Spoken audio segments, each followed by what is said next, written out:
बिस्मिल्लाहिर्रहमानिर्रहीम। अस्सलाम वालेकुम नाज़रीन, आप यूट्यूब चैनल देख रहे हैं। मैं इमरान खान हूँ। सबसे पहले आज़ाद कश्मीर के मामले पे बात कर लेते हैं। तो मामला तो जूम का तू है। मिलिट्री एस्टेब्लिशमेंट अब पूरी तरह से कुचलना चाहती है वो इस तहरीक को। अवामी joint action committee Azad Kashmir की वो पहली तहरीक है जिसने पाकिस्तान की मिलिट्री एस्टेब्लिशमेंट को चैलेंज किया और उन चीज़ों के बारे में बातचीत की जिनके बारे में माजी में कोई बात नहीं करता था। इन्होंने पहली मरतबा जमहूरी हकूक़ मांगे हैं। इससे पहले लोग एहतजाज करते थे, कभी आटा मांग लिया, कभी बिजली मांग ली, कभी कोई और चीज़ मांग ली, कभी कोई सड़क मांग ली, कभी कोई हक मांग लिया छोटा मोटा, लेकिन जमहूरी हक कभी भी आज़ाद कश्मीर के लोगों ने नहीं मांगा था। ये पहली मरतबा आज़ाद कश्मीर के लोगों ने अपना जमहूरी और आइनी हक मांगा कि हुकूमत हम बनाएंगे और हम फैसला करेंगे कि यहाँ पे कौन इक़्तिदार में होगा और कौन नहीं होगा। अब ये फैसला तो पाकिस्तान की मिलिट्री एस्टेब्लिशमेंट करती थी, यानी 12 सीटें उन्होंने बाहर रखी हुई थी, कुछ सीटें उन्होंने अंदर रखी हुई थी और कुछ जगहों से वो अपने बंदे ले आते थे, कहीं से वो बाहर से बंदे ले आते थे और मिला जुला के जब दिल करता था अपनी एक सरकार बना लेते थे। तो आज़ाद कश्मीर में एक कंट्रोल्ड माहौल चल रहा था। वो कंट्रोल छीनने का खौफ पहली मरतबा तब पैदा हुआ जब जॉइंट अवामी एक्शन कमेटी ने अपने मुतालबात में कुछ इजाफा कर दिया और उन्होंने बजाय इसके कि वो छोटी मोटी चीज़ें मांगते, उन्होंने डायरेक्टली जमहूरियत मांग ली। अब जमहूरियत अगर दे दी जाए तो फिर कंट्रोल कहाँ से रहेगा? तो वो कंट्रोल की लड़ाई है। और अब जो बज़ाहिर दिखाई देता है, मैंने आपको पहले ये खबर भी दी है कि जो लोग मुज़ाकरात करवाने की कोशिश कर रहे हैं वो ये कहते हैं कि जॉइंट अवामी एक्शन कमेटी में तो लचक है, लेकिन दूसरी जानिब से एस्टेब्लिशमेंट कोई लचक नहीं दिखा रही। मिलिट्री एस्टेब्लिशमेंट पुराना खेल खेल रही है। वो ये साबित करना चाहते हैं कि गद्दारों और शरपसंदों को कुचलना होगा और फिर वो पूरी ताकत से जॉइंट अवामी एक्शन कमेटी को कुचलने का इरादा भी रखते हैं। 4 लोगों को कत्ल कर दिया जाएगा, इसके बारे में भी खबरें दी जा रही हैं। सिक्योरिटी एहलकार आज़ाद कश्मीर में बड़ी लंबी ड्यूटी करते चले आ रहे हैं। बीबीसी ने खबर दी कि जो सिक्योरिटी फोर्सेस हैं वो खाने पीने की अशिया को दाखिल नहीं होने दे रही आज़ाद कश्मीर में और ना ही वो आज़ाद कश्मीर के अंदर अद्वियात को जाने दे रहे हैं। यानी ये एक हिकमत अमली है जिससे लोग परेशान हो जाएं, जी खाने पीने की चीज़ें नहीं हैं, हालात बहुत ख़राब हो गए हैं, तो लोग एक्शन कमेटी से अपने आप को अलग करते चले जाएं। अब लगभग 15 दिन हो गए हैं इस एहतजाज को, 15 दिन से भी ज़्यादा हो गए हैं।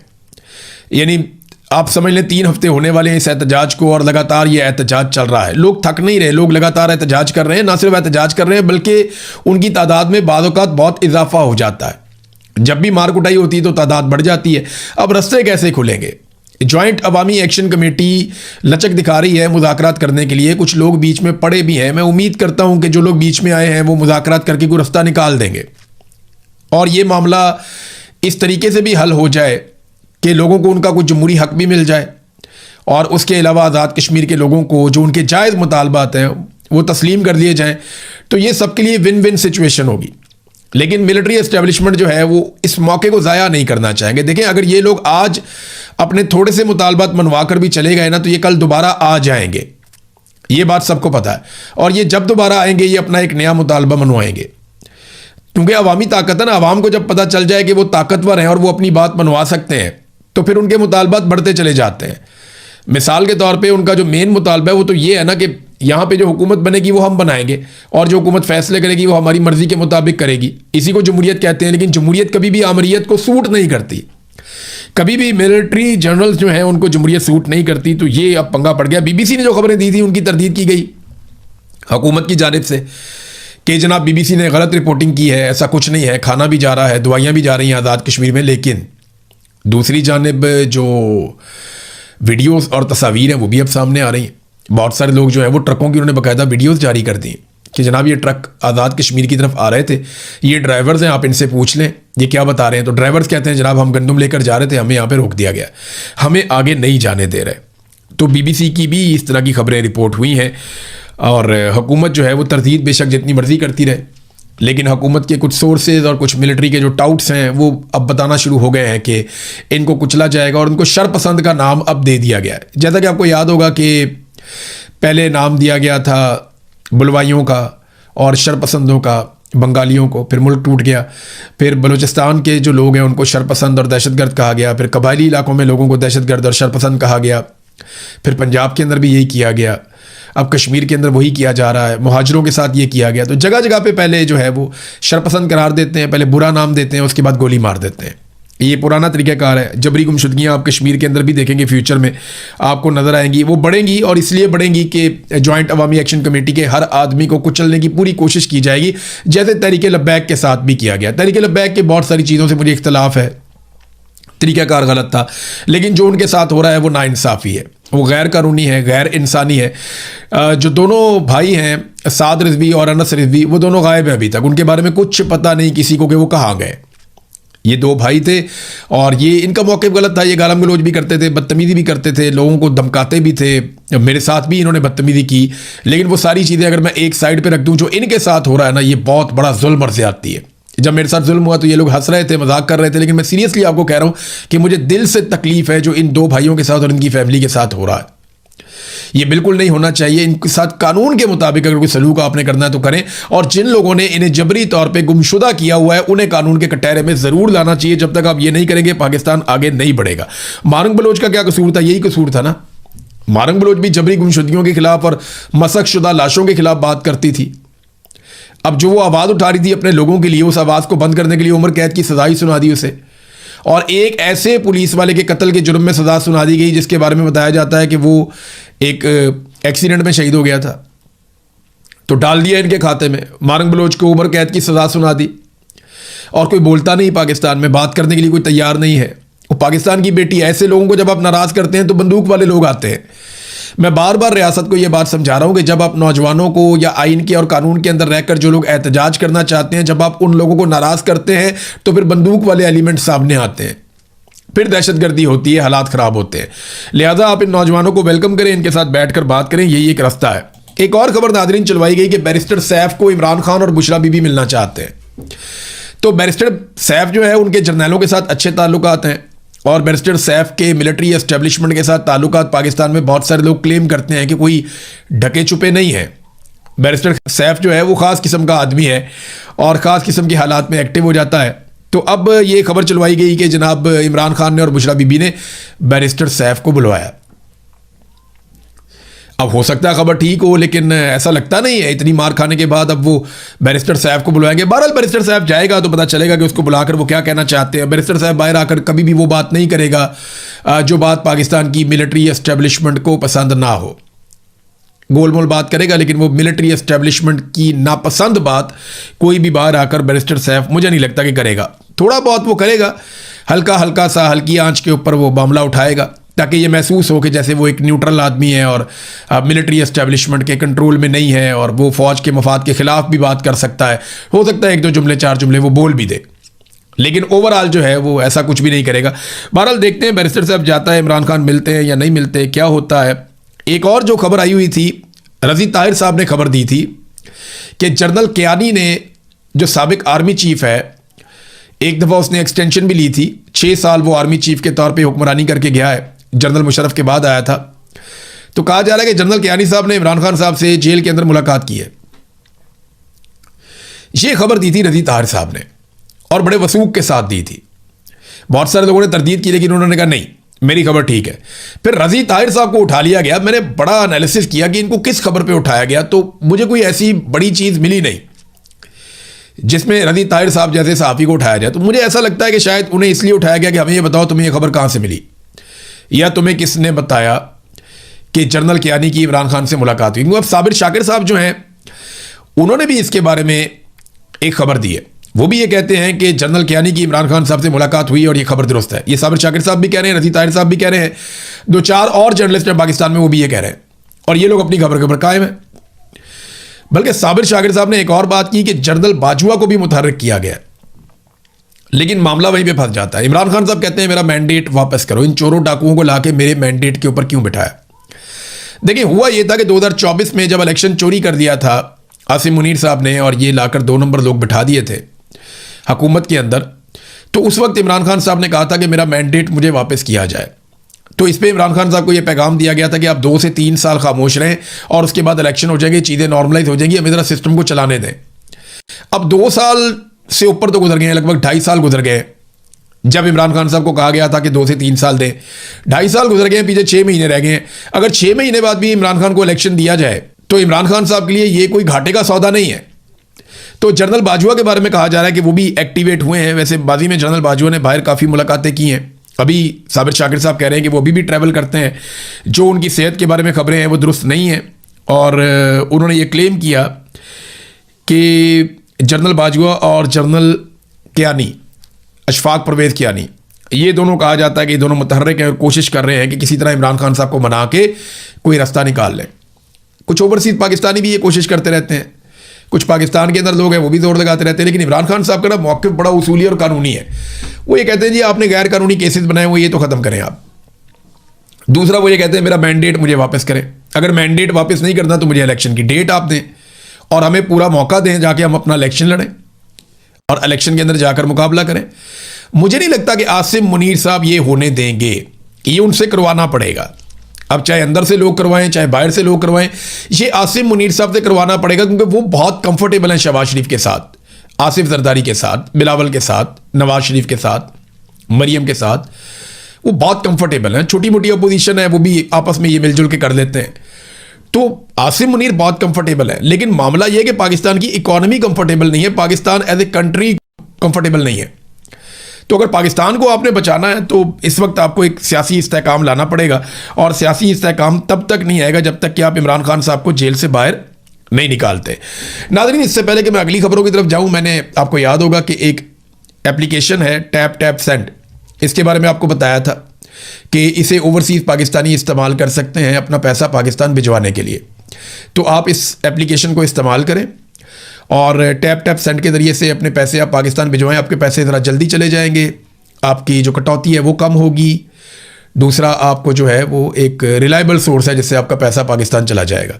और एक और चीज़ ये है कि अगर आप IRK का प्रोमो कोड इस्तेमाल करेंगे तो आपको एक बोनस भी मिल जाएगा अगर आप ये पैसा पहली मरतबा भेज रहे हैं तो मैं एक मरतबा फिर सिर्फ आपको याद दिला रहा था कि टैप टैप सेंड एप्लीकेशन है, इसके ज़रिए से पैसा पाकिस्तान भिजवा सकते हैं। अब नाज़रीन आ जाएँ अगली खबर की तरफ। अगली खबर जो है वो, एक तो मैं आपको दिखाऊँ अयाज सादिक साहब का कारनामा। देखें, ये इस वक्त स्पीकर हैं कौमी असम्बली के, पहले भी रहे हैं, लेकिन जब ये अपोजिशन में आए थे तो ये फ़ौज को बुरा भला कह देते थे। इन्होंने आकर ये भी कह दिया कि आर्मी चीफ की टांगें कांप रही हैं, डरा हुआ बहुत परेशान है, और वो कहता है जनाब हमें वापस भिजवाने दें आप अभिनंदन को, वरना इंडिया हमारे ऊपर अटैक कर देगा। तो इंडिया अटैक कोई नहीं कर रहा था, ये बुज़दिल थे, डर गए थे। ये बात जो है वो उस वक्त आर्मी चीफ के बारे में कही थी मोहतरम अयाज सादिक साहब ने। अब वो अयाज सादिक साहब, क्योंकि उन्हें हुकूमत में बैठा दिया गया है, फॉर्म 47 दे दिया, वो अब बैठ के कहते हैं जी मैं किसी को फौज के खिलाफ बात ही नहीं करने दूंगा, मैं किसी को एक लफ्ज़ नहीं बोलने दूंगा। देखिए, मिलिट्री जर्नैल की गलत पॉलिसियों पे तनकीद करना सबका हक होता है। अगर कोई आदमी अपने हलफ की खिलाफ वर्जी कर रहा है तो उसके खिलाफ खड़े होना पूरे कौम का हक है, और कौम यह हक इस्तेमाल कर सकती है, उन्हें बात करनी चाहिए। आज़ादी इज़हार राय इसी को कहते हैं। ऐसा नहीं हो सकता कि एक आदमी जो है वो मुल्क के ऊपर काबिज हो जाए और अपने फैसले मुसल्लत करे, ज़बरदस्ती मुसल्लत करे, कोई किसी की बात ही ना सुने वो आदमी, और फिर उस पर जब आप तनकीद करें तो वो एक इदारे के पीछे जाकर छुप जाए कि जनाब आपने तो इदारे पे हमला कर दिया। ऐसा नहीं है। एक आदमी की गलत पॉलिसियों पे तनकीद कभी भी इदारे पे तनकीद नहीं होती। ये बात अयाज सादिक साहब को पता भी है, लेकिन आप सारे जानते हैं कि इस वक्त मिलिट्री एस्टेब्लिशमेंट के कंट्रोल में हर चीज़। मिसाल के तौर पर एक और खबर आप देखें ना, ये 205 अरब रुपए मालियत का एक मंसूबा है। ये खारियां से पिंडी तक एक मोटरवे जानी है, खारियां से पिंडी तक जानी है, 205 अरब रुपए का एक बड़ा मंसूबा है, बहुत बड़ा मंसूबा है। तो ये बगैर किसी बोली लगाए, यानी बोली लगनी चाहिए थी ना कि फलानी कंपनी आ गई, फलानी कंपनी आ गई, फलानी कंपनी आ गई, ये 10-12 कंपनियां, इन्होंने इसके अंदर बोली के अंदर हिस्सा लिया। जो बेहतर काम करेगा, जो ज़्यादा कम पैसों में काम करेगा, ज़्यादा अच्छी क्वालिटी का काम करेगा, उसको हम ये काम दे देंगे। नहीं, मौजूदा सरकार ने बगैर बोली लगाए, फौज का एक इदारा है जो फौज के अंडर काम करता है, FWO यानी फ्रंटियर वर्क्स ऑर्गेनाइजेशन, उसको ये ठेका दे दिया डॉन अखबार के मुताबिक। यानी फैसला किया गया कोई बोली नहीं होगी, कोई कंपनी बीच में नहीं आएगी, कोई मुकाबला नहीं करेगा, बस FWO को हमने ये ठेका दे देना है। उठा के ठेका FWO को दे दिया। टैक्स इन्हें माफ़ हो जाते हैं, सहूलियात इन्हें हर तरह की मिल जाती हैं, ठेके इन्हें आराम से मिल जाते हैं, हर चीज़ इनकी फेवर में होती है, सिक्योरिटी ये अपनी खुद ही कर लेते हैं, कोई इनको बिल भेज नहीं सकता इनकी मर्ज़ी के ख़िलाफ़। तो कौन कारोबारी आदमी इनका मुकाबला करेगा जो फ़ौज के ज़ेली इदारे हैं उनका? कोई कर ही नहीं सकता, किसी का ये इख्तियार ही नहीं है, कोई नहीं कर सकता। तो पाकिस्तान के अंदर मुकाबले की फ़िज़ा ही ख़त्म कर दी गई है। यहाँ मुकाबला होना चाहिए था ना, अखबार में इश्तिहार आता, सारे लोग आते बैठते, मुख्तलिफ कंपनियाँ इसके अंदर अपनी बोलियाँ देती, पाकिस्तान के अंदर से, पाकिस्तान से बाहर से, फिर देखते कि कौन ये काम बेहतर कर सकता है, और फिर उसके नतीजे में एक शफाफ तरीके से ये टेंडर दिया जाता या ठेका दिया जाता। लेकिन ये खारियाँ पिंडी मोटरवे का जो ठेका है M13 का, ये बगैर बोली के FWO को देने का फ़ैसला किया गया डॉन अखबार की खबर के मुताबिक। नादरीन, एक और ख़बर मेरे पास आई है, बल्कि पूरी दुनिया के अंदर ये खबर छपी है, और ये ज़रा खौफनाक चीज़ है। इसमें यह है कि ज़मीन पे 4 जगहों पे बहुत बड़े ज़लज़ले आए हैं एक ही दिन में। यानी नॉर्मली ऐसा नहीं होता, 1 या 2 ज़लज़ले आपके रिपोर्ट होते हैं जो बड़े ज़लज़ले, कभी ऐसा हो जाए, लेकिन यहाँ पे 4 ज़लज़ले एक ही दिन में आए हैं ज़मीन पर, और ये चारों बड़े ज़लज़ले थे, बहुत बड़ा नुकसान भी हुआ है। और ये ज़लज़ले जो है ना, अमेरिका जो कॉन्टिनेंट है वहाँ पे और जापान तक, ये वो रीजन है जहाँ पे ये ज़लज़ले आए हैं। इनमें 5.6 शिद्दत का ज़लज़ला जो है वो कैलिफोर्निया की एक वैली में आया। फिर उसके बाद शुमाली वेनेज़ुएला में लगातार 2 बहुत बड़े बड़े ज़लज़ले आए, जिनमें एक ज़लज़ला जो है वो 7.2 शिद्दत का था, और उसके सिर्फ 39 सेकंड के बाद उससे भी ज़्यादा शिद्दत यानी 7.5 शिद्दत का दूसरा ज़लज़ला भी वहाँ पे आ गया। और ये 2 ज़लज़ले बड़े खौफनाक वहाँ पे आए। और इसके बाद जापान का एक शहर है, उसके नज़दीक एक और ज़लज़ला आया 6.9 शिद्दत का समंदर के अंदर। तो इतने मुख्तसर वक्त में दुनिया भर में इस कदर शदीद ज़लज़लों का आना एक इंतहाई नायाब और ये गैर मामूली बात है, ये आम बात नहीं है। वेनेज़ुएला में जो 2 शदीद तरीन ज़लज़ले आए हैं, उनके बाद डोनाल्ड ट्रंप ने कहा कि अमेरिका अपनी इमदाद के लिए अपनी टीमें रवाना करेगा, और हमारे लोग तैयार हैं और हमारी टीमें भी तैयार हैं, वो वेनेज़ुएला में जाएंगी और लोगों की मदद करेंगी। इब्तदाई जो अंदाज़े हैं, जो अमेरिकी जियोलॉजिकल सर्वे है उसके अलग अलग अंदाजे हैं, उनके मुताबिक ज़लज़लों के नतीजे में जो लोग हलाक हो सकते हैं उनकी तादाद 10,000 से लेकर 1 लाख के दरमियान पहुंचने का खदशा है। यानी अभी इतनी तबाही है कि अभी कुछ समझ नहीं आ रही कि कितने लोग इसमें मारे गए हैं ज़लज़लों में। लेकिन वेनेज़ुएला में एक बहुत बड़ी तबाही हुई है। अब ये ज़लज़ले जो हैं वो कुदरती तौर पे आए हैं या किसी साइंसी अमल का नतीजा है, इसके बारे में हम कुछ कह नहीं सकते। लेकिन ये 4 बड़े ज़लज़ले एक साथ, जिनमें से 3 एक ही रीजन में आए हैं, एक ही बरे आज़म पे आए हैं, और एक ज़लज़ला उसके थोड़ा दूर जो है वो जापान में आया है। तो ये बड़ी खौफनाक सूरत हाल है। वेनेज़ुएला में अमेरिका बड़े अरसे से दाखिल होना चाहता है, अमेरिका ने उनका सदर भी उठा लिया था, और अब अगर वेनेज़ुएला में इतने बड़े पैमाने पे ज़लज़ले आए हैं तो बहुत बड़ी इमदादी कार्रवाइयाँ अमेरिका करेगा। तो सूरत हाल जो है वो अमेरिका की फेवर में ही जाएगी इस ज़लज़ले के बाद भी। लेकिन इंसानों का नुकसान बहुत बड़ा हुआ, 10,000 से 1 लाख के दरमियान जाँ बहक होने वालों की तादाद हो सकती है। नाज़रीन, आबनाए हुर्मुज़ में एक दफ़ा फिर फटा पड़ गया, और जो फटा है उसकी वजह क्या है? उसकी वजह जो सादी सादी है वो ये है कि अमेरिका ने एक और रास्ते से कोशिश की कि जहाज़ों को गुजारा जाए। यानी ईरान ने तो एक रास्ता बताया हुआ है ना कि आबनाए हुर्मुज़ में इस तरफ से आपने ईरान के करीब से होकर गुजर जाना है। फिर ईरान ने एक रास्ता और बनाया कि आप यहाँ से भी गुजर सकते हैं। आमदोरफ्त तेज़ करने के लिए ईरान अपने तरीके से चल रहा है और वो जहाज़ों को हिफाजत के साथ वहाँ से निकाल रहा है। लेकिन अमेरिका ने क्या किया कि बिल्कुल ओमान के करीब से जो जनूबी एरिया है आबनाए हुर्मुज़ का, वहाँ से उन्होंने एक रास्ता खुद बनाया और जहाज़ों को कहा कि तुम यहाँ से निकलो, ईरान से बात किए बगैर। तो ईरान ने फौरी तौर पे इस पर वार्निंग जारी कर दी, और पासदारान इनकलाब की बहरिया ने आबनाए हुर्मुज़ से महफूज गुजरगाह सिर्फ उन्हीं रस्तों से मुमकिन है, उन्होंने कहा कि जिनका ऐलान इस्लामी जमहूरिया ईरान की तरफ से किया गया है, और अगर किसी और जगह से आप गुजरने की कोशिश करेंगे तो जहाज़ों को ख़तरा हो सकता है। ईरान ने वार्निंग जारी की। उसके बाद जो 3 जहाज़ वहाँ से टैंकर्स गुजर रहे थे तेल लेकर, वो वापस चले गए। अब ये नाज़रीन सूरत हाल है आबनाए हुर्मुज़ में। तो अमेरिका और ईरान के बीच में बार बार पंगे हो जाते हैं छोटे मोटे, और ये अमेरिका ने एक एडवेंचर करने की कोशिश की है कि ईरान की पहुँच से बाहर अगर हम जहाज़ों को निकाल सकें। लेकिन ईरान ने फौरी तौर पर मुदाखलत की, जहाज़ों को पीछे हटाया, और उन्होंने ये कहा कि फिर इस तरह आबनाए हुर्मुज़ बंद हो जाएगी और जहाज़ों को ख़तरा होगा। ख़तरा किससे होगा? ईरान से ही होगा, या बारूदी सुरंगों से हो सकता है, या कोई और शरारत कर सकता है। लिहाजा ईरान ने जिम्मेदारी ली है कि जहाज़ सारे हम गुजारेंगे और हिफाजत के साथ गुजारेंगे, और फ्यूचर में वो इससे पैसा भी बनाएंगे। अमेरिकन को अगर पैसे में हिस्सा चाहिए तो वो ईरानियों से बातचीत कर सकते हैं। अब तक के लिए इतना ही। अपना ख्याल रखिएगा, अपने इस चैनल का भी। अल्लाह हाफ़िज़।